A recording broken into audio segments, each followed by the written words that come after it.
So hello everyone. So today we'll start with the topic where we have left yesterday.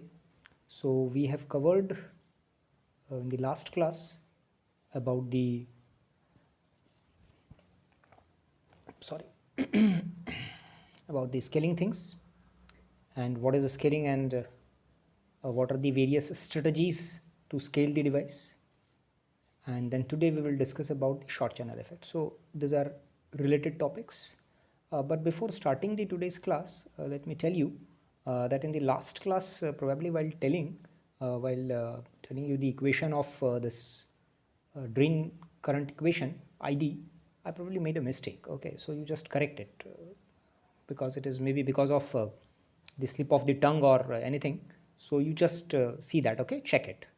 So when I referred it, the video later on, so I found that I made a mistake. So correct it over. Okay. That was discussed in the previous PPTs. So you consider that equation rather than the equation which I have spoken in the last class. Okay. So okay, fine.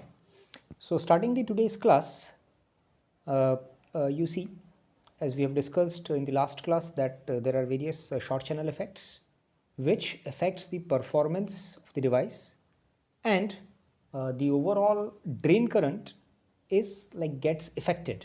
The drain current which you calculate for the long channel devices, the equation which you use to calculate the current for a long channel device, although for the short channel devices the equation is more or less same, but there are some modifications. So those modifications in the drain current equation comes because of the various short channel effects. So today we are going to discuss this short channel effects. Okay. So the various short channel effects, as you can list them out, are like velocity saturation effect. So we'll discuss them one by one, that what is the effect of this equation of this particular effects, and then how to incorporate them in the drain current equation. So okay, we'll discuss them individually. So you can list this various short channel effects here. Although I have tried to list the important effects only, it is not the exhaustive list. Okay, so there are other short channel effects as well, but we are only considering the important one. Okay, which are like used usually for an introductory course, whatever is required. So we are discussing those things only. We are not going to the much depth, right? So you see, when you reduce the device dimensions as we are advancing, as we have discussed in the last class also, considering the Moore's law, if we keep on reducing the device dimensions to improve the performance or to accommodate more number of devices on the same area, then what happens? Because the geometry gets reduced, then certain other phenomena takes place. It is simple to understand. It is not, mathematically if you see the things, you will find them a little difficult to understand sometimes. But analogically, if you try to understand them, it is very simple. So it is sort of, you see, if analogically I try to explain the things to you, explaining the various these effects. So I'll try to include them, these analogical things, wherever it is possible. Okay. So let's see this small geometry effects. And small geometry effects when I talks about, so there are basically two effects which you talks. So short channel effects and the narrow channel effects. Okay, so narrow channel effect is another thing. So you see, when we talk about short channel effects, so basically what does it mean by short channel? Up till now we have talked about long channel effects, right? So or the long channel drain current equation. So when we talk about the short channel effects, what does it mean? It means, when you talk about the short channel, so it is nothing but when your channel length, okay, becomes comparable to your junction depth, the junction which is under the source region or the drain region. So you denoted it in the last class by XD, okay, or you can call it denoted by XJ usually. So it is XD or XJ, whatever. So when your effective length of the device is comparable to your XJ, okay, or XD, so then you call it the device as the short channel device. If L is very large, effective length is very large compared to XJ, then you call the device as the long channel device. But if they are comparable, okay, if they are of the same order more or less, then you call the device as the short channel device. Okay, so this is what the demarcation first of all. Okay, then as soon as you understand that what is a short channel device, then because of this small distance between source and the drain region, there are various phenomena which occurs. So we have to consider, we have to discuss them. Okay, so you see the first phenomena which you have seen in the list was velocity saturation. So when we talk about velocity saturation, what does it mean? So basically, if you see the basic equation of electric field with velocity, a relation of electric field and velocity, so we find that the velocity of the charge carriers is proportional to the electric field. Okay, so as we know that V is equal to mu E. Okay, so V is equal to mu E is only applicable up for like small electric fields, and that demarcation is like approximately 10 to the power 5 volts per centimeter. So if your electric field is less than this 10 to the power 5 volts per centimeter, then you call it as a small electric field. But if the electric field becomes higher than this, then this law V is equal to mu x doesn't hold. Okay, because of certain effects which comes on. So basically, if your electric field is small, then your velocity of the charge carrier is proportional to the electric field. So as you keep on increasing the electric field, the velocity also increases. But then what happens if you make the things smaller, then because the electric field, the lateral electric field, the electric field between the drain and the source region, which is I'm talking about, because you see, you are applying three potentials. Basically, you are applying four potentials in the MOSFET, but usually the gate and the source are like what? This groundly, it is connected they are connected with the ground. But sometimes you connect the body as well to some certain potential, but usually they are connected at the same potential. Source and body are connected with the same potential. So I'm considering body is connected with the source. So basically you use three potentials. Okay, so three potentials. So source is grounded, gate is the another potential, and the drain is the another potential. So there is some potential difference between source and drain, and the other between gate and source, or between gate and the body, you can say. So you see, wherever there is a potential difference, you can see that this E is equal to dV by dx. So the potential is changing with respect to distance. So you will see electric field, the charge carriers will feel the electric field both in the lateral direction as well as in the vertical direction. They will feel it because of the gate potential as well as because of the drain potential. So you see, that's what the thing happens. So because of this higher electric field, because we are increasing the drain potential, so what is happening? This higher electric field is the electric field is increasing in the region, and we are simultaneously, I mean, if we keep, let's say, the drain potential constant, but we keep on reducing the device dimension, the length of the device we keep on reducing. So then you see what happens, the electric field increases. So if electric field increases, and if it goes above 10 to the power 5, or sort of, okay, it's not a very like specific range, specific value, it has certain range. So if when it is in the range of 10 to the power 5 volt per centimeter, so what happens after this, this velocity of the charge carriers doesn't like remains proportional to the electric field. Okay, it starts like disobeying this rule, V is equal to mu E. Okay, it starts disobeying that particular rule. So then what happens, your velocity doesn't increases linearly, whereas it starts to saturate. So you expect that the velocity of the charge carriers should increase, but the velocity of the charge carriers doesn't increase. It gets saturated at a certain lower value. So because of this, what happens is your electric field, because of this higher electric field, and the velocity of the charge carriers doesn't reach to the maximum value, which you would have expected if your electric field is less. Then so because of this, what happens, as your electric field comes into the equation of your drain current, and simultaneously you can while deriving the drain current equation, we have seen that the charge velocity, how the charge charge carrier velocity is also incorporated there in the equation. So you see, if your velocity component is not increasing sufficiently and it is getting saturated at a lower value itself, then your drain current gets affected and it doesn't reach to the maximum value. So what happens in the saturation region? In the saturation region, whatever you expected the drain current to be, the drain current doesn't reach up to that level. It remains little lower than that.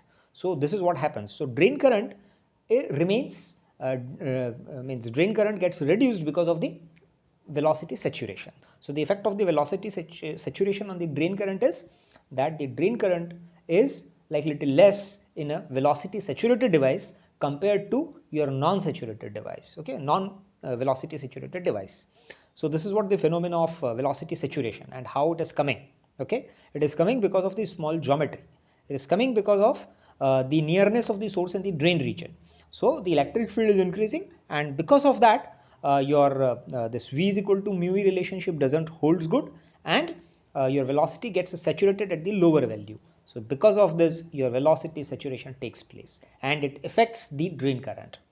So the point was that, right? So okay, now moving on to the next thing is your velocity degradation. Okay, so before moving on to the next thing, let me show you whatever I have told you in the graph. So you see what is happening in the long channel device. The drain current should reach without the this velocity saturation. It should follow the blue curve, right? But because of the velocity saturation, it is not reaching up to the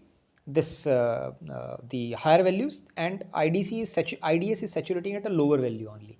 So the short channel device current is the red one, whereas the blue curve is for the long channel device. So easily you can see that because of this velocity saturation, your currents get saturated at a lower value. So that's what the effect of velocity saturation, okay. Now moving on to the next short channel effect, and the short channel effect is, the second short channel effect is mobility degradation. Okay, so mobility degradation. So what happens is, as I have told you earlier, that there are two electric fields which are simultaneously working. One is the lateral electric field and the other one is the vertical electric field. So what happens is the vertical electric field is because of the gate potential and the lateral electric field is because of the drain potential. So you see what happens is, initially we assume that the gate potential is useful only to attract the charge carriers into the channel, and later on the drain potential is responsible for the movement of the charge carrier. But when you are actually using the device, both the electric fields are not separate, they are interacting with each other. So because of this interaction, what happens? The mobility of the charge carriers, because you see because of the vertical electric field, the charge carriers are not able to flow smoothly. The scattering is less in the field. So you see what happens if you compare the practically, when people have compared this, that what is the mobility of the charge carriers in the bulk of the device, whereas on the surface of the device. So they found because of this, the interaction of the vertical electric field with the lateral electric field, the mobility of the charge carriers on the surface, okay, in the channel is lesser compared to the mobility of the charge carriers on the in the bulk. Okay, so you see what is happening, basically the mobility is degrading, okay, the mobility of the charge carriers is reducing, it is not increasing, it is reducing. So that is why it is called that in the short channel devices the mobility degradation takes place. And you see this happens in the long channel devices as well. All the phenomena which we are going to discuss, I mean whatever we have discussed and whatever we are going to discuss happens in the long channel devices as well. But in the long channel devices, their effect is very small. So that can be that effect is negligible. So we ignore it. Okay, we do not consider it. But in the short channel devices, the effect is very prominent, and you can see that whatever you have calculated by the this drain current equation, okay, this square law equation which we have derived earlier. If you see that equation is not able to exactly calculate the drain current for short channel devices. So to accommodate the changes in the drain current equation, we study the things and we find that these phenomena are affecting the current, okay, the drain current. So the other thing is which is affecting the drain current is your mobility degradation. So mobility of charge carriers in the channel, in the short channel devices, gets decreased. Okay, so mobility degrades. So and the how much amount the mobility degrades. So you can calculate empirically. It is found that obviously mu 0 is the mobility of the charge carriers without this drain potential. Okay, so you see without any bias. So mu 0 is the initial mobility. But if you do this interaction of the two fields, then because of the interaction of the two fields, the mobility degrades and it reduces from mu 0 to something mu, and this new mobility will be mu 0 divided by 1 plus Vgs minus Vt upon some constant, okay, that is empirically determined constant, and it is called mobility degradation constant, okay, and it is Tox. So it depends upon, and n is your depends upon your what type of your junction there is. Okay, so if it is an abrupt junction, it is a gradual junction, so n depends upon that. Okay, so you see your mu is affected by that. Okay, so mu reduces, mu degrades. So electric field we have discussed everything. So this is what is mobility degradation, and because of this mobility degradation, what happens, you can see here in the diagram that for a long channel device, in the left diagram you can see that the long channel devices, the saturation is coming little later, okay, whereas in the short channel devices the saturation is coming little earlier. So this is what happens because of your mobility degradation, and you can see this easily here from the curve. And the other phenomena of the if we see the input characteristics of the device, so then we find that for a long channel device the equation is like quadratic. Okay, it follows the quadratic rule. But for the short channel devices, the equation do not remain quadratic. It remains quadratic for very small values of VGS. As you increase the value of VGS, the IDS becomes linearly proportional to VGS. Okay, so that is what the other difference is for the short channel devices. So that's what the things are. Now, because of this small geometry effects, then the other things which happens, is like sub-threshold conduction. So basically, up till now, what we have seen is that for the long channel devices, if we keep our gate voltage lesser than the threshold voltage, then ideally there should not be any current between source and drain. Okay, there is no channel formation. But because of this small geometry, what happens? The threshold voltage is below the threshold voltage. If you apply the gate voltage below, lesser than the threshold voltage, still there will be some conduction into the channel. Okay, it is because of, like you see, whatever potential you are applying onto the gate terminal or onto the drain terminal or anywhere, so it is able to attract some of the charge carriers into the channel, because of which the current doesn't remains. It requires lesser amount of voltage to attract the electrons into the charge carrier. So the lesser amount of electron voltage which is required to attract the charge carriers into the this channel, okay, is responsible for your subthreshold conduction. Okay, so you see your reverse current, whatever the small current because of the reverse leakage current, because you see there is minority charge carriers. Okay, your substrate is p type and your electrons are n type. Okay, so this minority charge carriers also takes place, conduction takes place, and because of this minority charge conduction at a very small this potential, your what happens is your subthreshold conduction takes place. And for subthreshold conduction, if you will see the subthreshold conduction, the drain current equation is something like in the drain current equation you will see there is a factor of e to the power VGS, A VGS plus B VDS. So you see this particular phenomena which you can see here in the exponential term, the last term, e to the power something k upon qt into this within brackets VGS plus VDS. So the point which I want to make here is like that subthreshold conduction depends upon gate voltage as well as the drain potential. Okay, so that equation is like it expresses the contribution of both the gate and the drain potentials, okay, with respect to the source. So the subthreshold conduction is, it comes because of the gate potential as well as due to the drain potential also.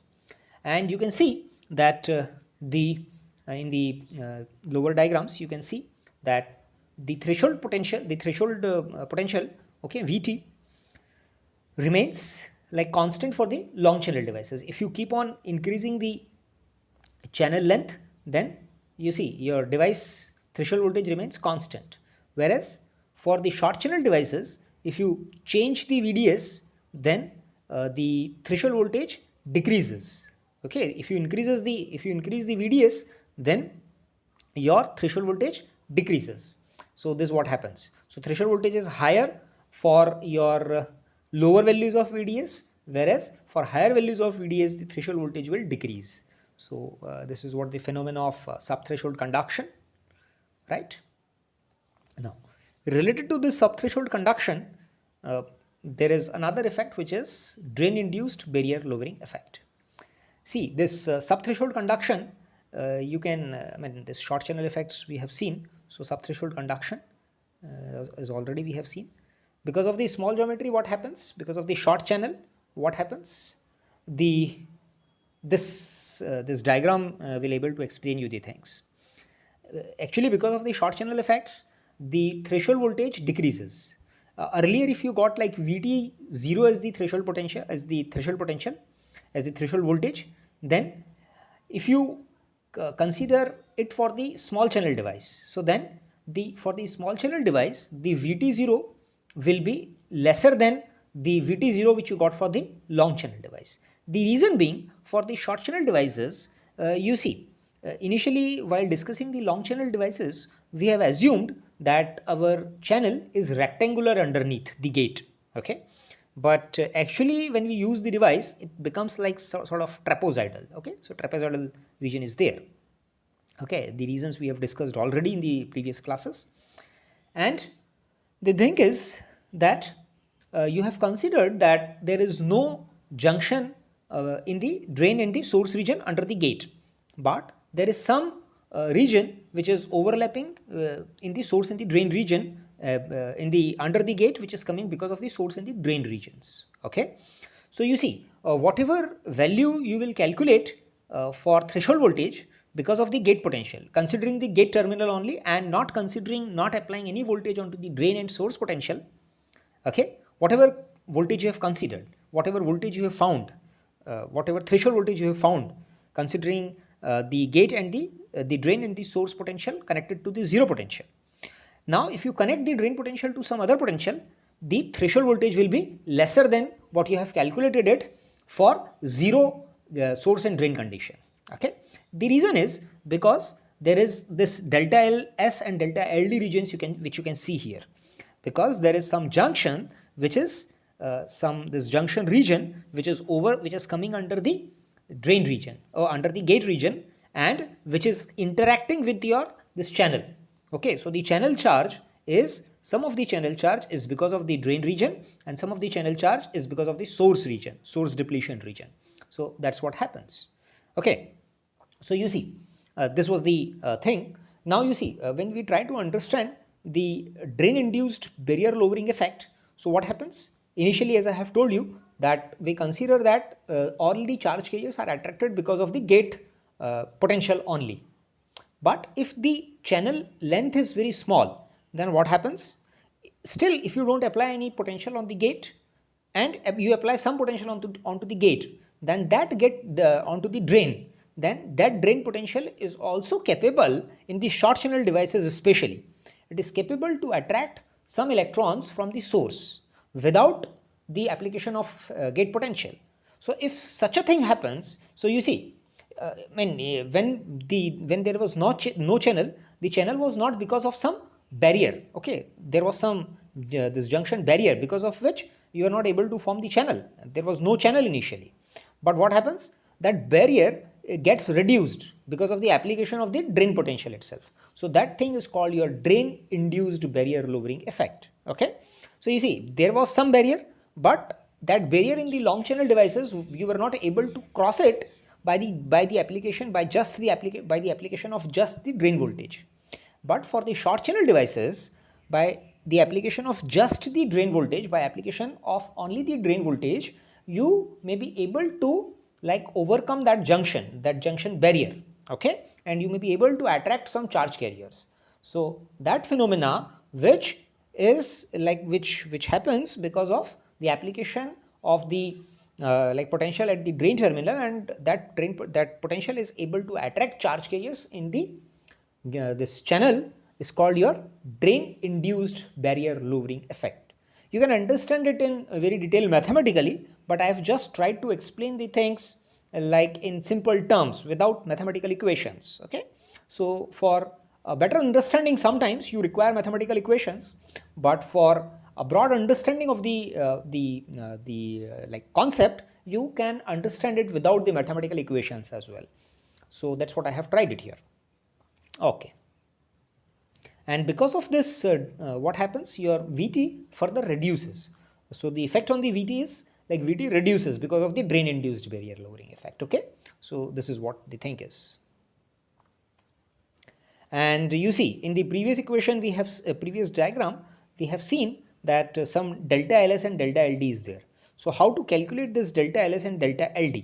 Okay. So you see what will happen, why I am saying that threshold voltage will be reduced and why this drain current will be reduced. So you see in the equation, if you will see this L is there. So L will not remain L, it will be further, the L effective will be smaller than the L, and you can calculate it that it will be smaller than by what, let's say initially it was L, and when you consider it the various del L and del D, del Ls and del Ld, then you see it is reducing the L. So you can see that the total L is reduced. So 1 minus whatever was total L, so then total L was reduced, L minus some factor is coming. So that is important for us. Okay, you can go into the details of the equation from the book as well, but the point is your L is reducing. If your L reduces, then if you include that L in your equation, then we can easily see that how your this Vt0 is changing.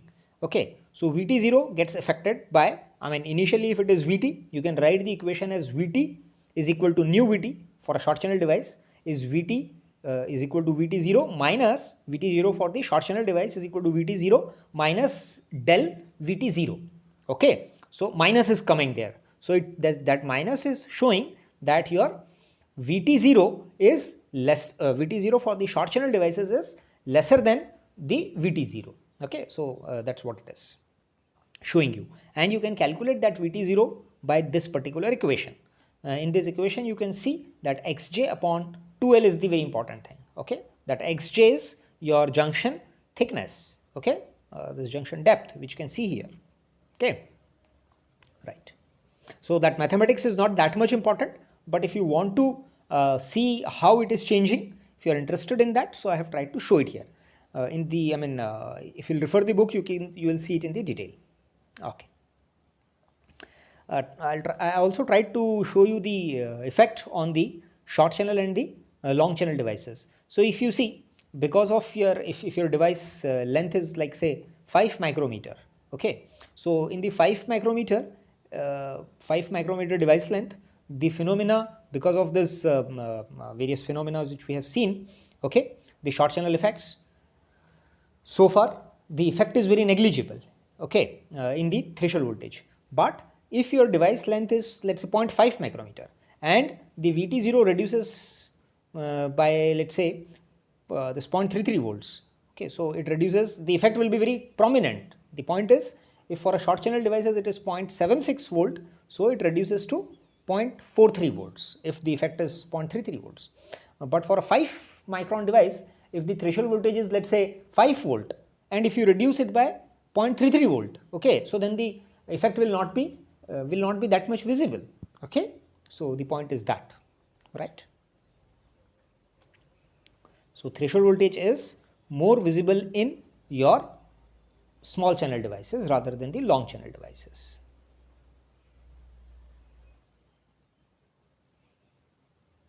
Gets more affected in the short channel devices.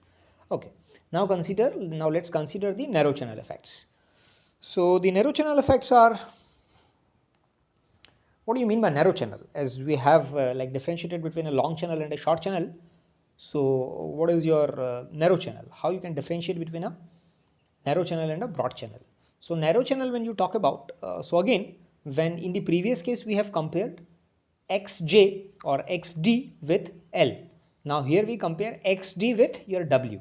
So if your W becomes comparable to your xj or xj become comparable to W, then you call the device as the narrow channel device. Okay. Why narrow channel? Why it is narrow channel? The channel width is very small compared to the junction thickness. So that is why it is called narrow channel device. Okay. Now, what is the effect of this narrow channel? Because of the short channel device, what was happening? The threshold voltage was reducing. Because of the narrow channel, the device, the threshold voltage increases. Okay. So if your threshold voltage without considering the narrow channel phenomena, or without considering the narrow channel for the long channel devices, if it is Vt0 for the short channel device, for the narrow channel devices, it will be Vt0 is equal to Vt0 for the narrow channel devices will become Vt0 plus delta Vt0. Okay. So Vt0 increases basically. Okay. For the narrow channel devices, Vt0 increases. The reason for that increase is, you can see this particular thing. It's not difficult to understand. Okay.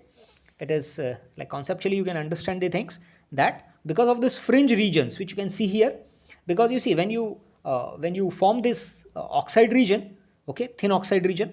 So this thin oxide, whatever this thin oxide, this blue color region which you can see, it is the gate oxide. So gate oxide doesn't remains in the gate region itself. It overlaps in the field oxide region. The field oxide is the thick oxide which you use to separate the two, like isolate the two nearby devices, okay, nearby MOSFETs. So this is what the field oxide. So the some of the gate, this thin oxide overlaps onto the field oxide as well. Because of this, when you apply some potential onto the gate terminal, then what happens? That underneath region, the region under the thick oxide region, okay, which is just below the gate oxide, okay, the overlap region of the thick oxide and the gate region is also like responsible for some depletion region. Now, whenever you have to attract some charge carriers, then what will happen? This charge carriers will also be here also you will need to invert this region. Okay, so the charge inversion, more charge you have to, more region, more space, which is now required for inversion. More space is required to be inverted. So you see, if more space is required to be inverted, then your inversion, this voltage, whatever threshold voltage you are using for the inversion of the this region under the channel will also increase. So this is why this is what the reason is, because of which your this threshold voltages increases because of the narrow channel effect. Okay, so the point is clear, and I think the formula, I mean, if you want to find that on what factors did this change in voltage depends upon, so you can see the formula here, and the important thing is xdm upon W. Okay, xdm upon W, this last term which you can see here in this formula. So xdm upon W. Along with this, you can see that K. Okay, so K is your empirical parameters which depends upon the shape of this fringe region. Okay, so fringe depletion region, you call it this fringe depletion region. So if you're, it depends upon your shape of the fringe depletion region. If it's a semicircular region, then some other K value you will use. If it is like square region, if you consider it as a square region, then the value of K will change. Okay, so it is shape based parameter. Okay, so you see, this is what the narrow channel effect. So the effect of short channel, this thing on the threshold voltages, threshold voltage decreases because of the short channel phenomena, but due to the narrow channel effects, this threshold voltage increases, right? Okay. Now let's consider the other small geometry effects. So other small geometry effects are like one is punch through effect. So what is your punch through effect? Punch through is nothing but, you see, if you apply some drain voltage, if your device is very small, then punch through is very difficult in long channel devices, but it can easily take place in small channel devices. Okay, so what happens in punch through is basically when you keep on, let's say, when you keep on increasing the drain potential. So then what happens? Because of the drain potential, some junction, some underneath the drain region, some junction forms. So if you keep on this drain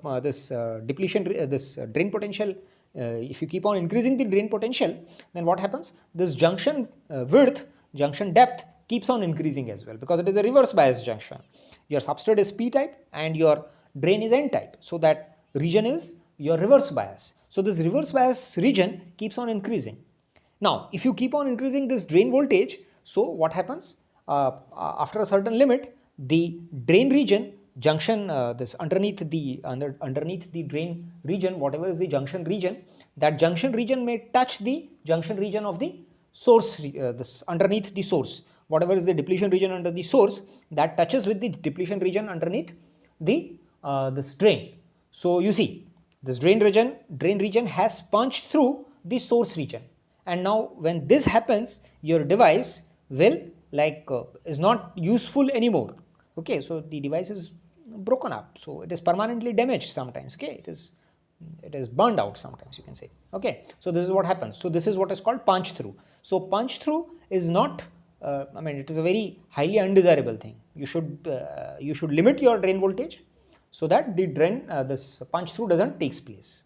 And to just avoid this, what we do, we usually keep our VDD, this whatever potential we apply onto the drain, we limits it up to the maximum of the gate voltage. Okay, so VDD we keep it equal to the VG. We don't increase VDD beyond VG. In the circuits later on, you will see that VDD sometimes, most of the times VDD will be equal to VG. You don't increase VDD beyond VG. The reason, one of the reason is, there are other reasons as well. So one of the reason is punch through. Just to avoid the punch through, you keep this VDD in a certain limited range. Okay. Now let's discuss the other phenomena. So you see what is happening. The other phenomena is your tunneling effect. So you see what happens in the short channel devices, as in the last class I have told you, that we keep on reducing the thickness of the oxide as well. So if your oxide thickness reduces it doesn't reduces uniformly, but there are some reasons because of which you cannot reduce it uniformly. Okay, so what happens?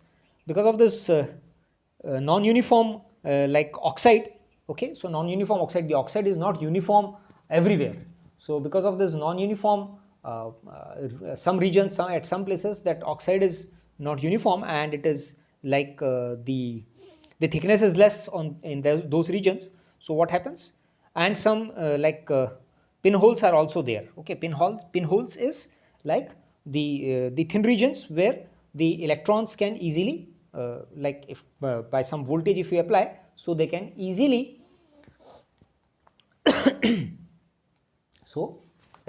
pass through that. So you see, because of this you call it tunneling. So tunneling is not the actual crossing over of the charge carriers, crossing over the barrier, but you are very much familiar with the tunneling effect. So tunneling effect is what is happening here. So tunneling effect takes place, and the oxide, the gate oxide, in the gate oxide the tunneling takes place. So the tunneling effect also is responsible for your affecting the drain current. Okay. To understand the this tunneling effect, you can go through this energy band diagram. Okay, so the energy band diagram can easily explain you. I assume that you have studied it in your this previous classes. So I will not try to explain that, but yes, you, as soon as I say that tunneling effect is taking place, so we understand that what is happening. Okay, and it is because of this. Okay, so the last phenomenon probably is your hot electron effect. So what is hot electron effect? So you see, this hot electron effect basically takes place near the drain region. So you see, the hot electron effect is when your electrons velocity becomes very high. Okay, as you can see that the velocity is also saturated because of the other things. So this very high velocity, this high speed moving charge carriers, what happens? They strike with the this oxide near the drain region. So they breaks down the oxide in that particular region. That is also called impact ionization. Okay, so the hot electron effect is also responsible for your affecting the drain current. So you see, these are some of the effects, and this is coming because of your high velocity of the charge carriers. Okay, so probably this is what you can see here in this diagram, that the electric field is very high near the drain region, as you have seen in your while explaining the what I should say, gradual channel approximation and all those things. I have explained that the electric field becomes very high near the drain region. So you can see that the oxide is breaking down in this region particularly. Okay, the high electron, this high velocity charge carriers will impact this oxide, may impact this oxide near the drain region because of the high velocity, and some charge carrier, some charge carriers they may remove from the oxide itself. So that is what is called your hot carrier effect. Okay, so I hope we should stop our today's class here because the next thing, which is MOSFET capacitance. So MOSFET capacitance we have already discussed in our previous classes. So this was about our short channel effects. Okay, so hope you understood, and if you have any doubt regarding any of the things which we have discussed in the yesterday's class and today's class, so you can ask me in the like in the comments as well if you want, or else if you want me to like arrange a class for that, so we can arrange a class on the Google Meet. So you just inform me via your class representative, and I'll be happy to solve your problems if you have any, if you to clear your doubts. Okay, so thank you for attending the class, and I hope everybody is attending, because you see while taking the online classes I can monitor that how many of you are attending the class, but here it is difficult to see that how many of you have seen the online video. Okay, so but the advantage of using this online video is that if you are not able to understand it in like one go, so you can replay it, okay, many times. So it's what the advantage that gives to you. So we can use the technology for our like advantage. Okay, so okay, it's, I mean, I'm thankful to you for giving this idea that you can upload the videos on the YouTube. Okay, so I stop our today's class here itself, and then probably we'll meet in the next class on Monday. Okay, thank you everyone for attending the class.